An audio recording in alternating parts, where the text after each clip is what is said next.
Donc cette délibération vise à sécuriser un partenariat à la fois intelligent et innovant qui a été mis en place entre nos multi-accueils municipaux et l'école des beaux-arts de Nantes-Saint-Nazaire.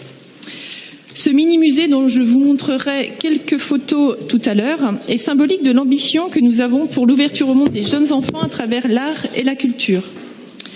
Depuis le début du mandat, nous travaillons de concert avec mon collègue David Martineau afin de renforcer et de développer l'accès des très jeunes enfants à une offre culturelle adaptée, en particulier dans nos multi-accueils et auprès des assistantes maternelles via les relais d'accueil petite enfance, en soutenant des festivals dédiés au jeune public et les programmes spécifiques dans les salles culturelles nantaises.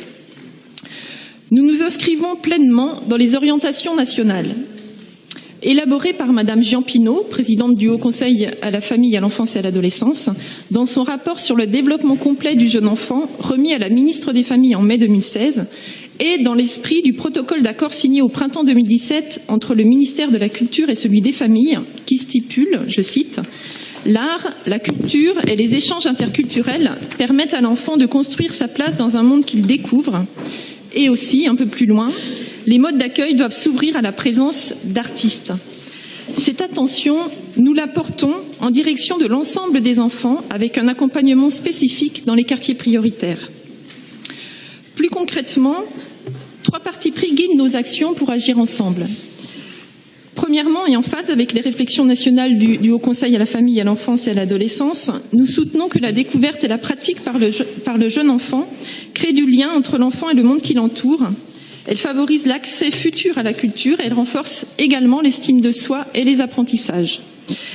Nous expérimentons concrètement aussi que les découvertes et pratiques artistiques et culturelles du jeune enfant permettent aux parents d'y accéder également. C'est pourquoi nous ouvrons, dès que possible, les propositions aux parents des multi-accueils, par exemple. Enfin, nous nous appuyons sur les professionnels de la petite enfance pour assurer une médiation entre les jeunes enfants et les œuvres.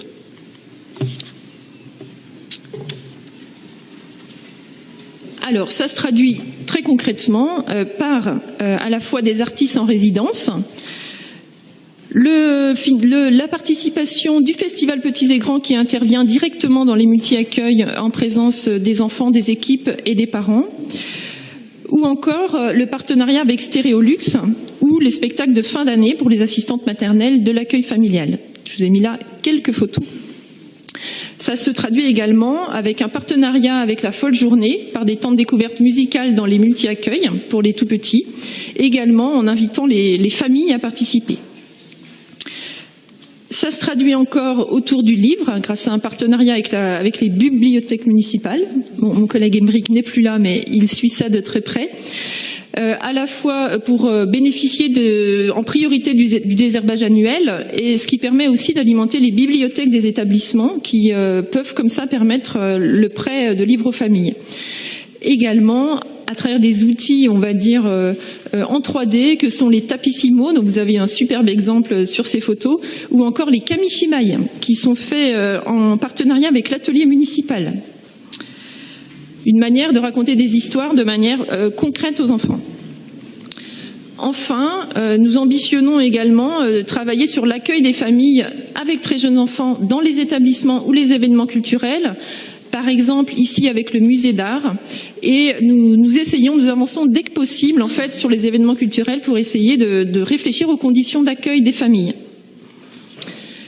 Et donc pour terminer, celui que vous attendiez tous, et pour revenir à la délibération de ce jour, voici donc le mini-musée, le MIMU. Cet objet a été conceptualisé par les étudiants et professionnels de l'École des Beaux-Arts de Nantes-Saint-Nazaire et réalisé par le designer Fichtre. Il a été pensé en lien avec l'équipe du multi-accueil du Breil, à la fois comme un objet d'art, un support de motricité et un lieu d'expérience artistique pour le jeune enfant. Je ne sais pas si vous voyez bien sous la photo, sous le jeune enfant, là il y a une œuvre, en l'occurrence là je crois que c'est une planche avec des papillons, qui sont introduits donc dans le module central, qui peuvent être changés et qui permettent une rencontre personnelle et sensorielle entre l'enfant et l'œuvre.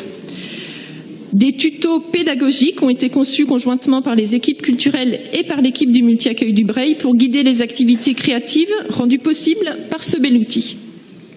La convention avec l'ESBAN qui vous est proposée aujourd'hui permettra le déploiement de ces actions dans l'ensemble des multi-accueils municipaux. C'est pourquoi je vous invite avec enthousiasme à voter cette délibération. Merci pour votre attention.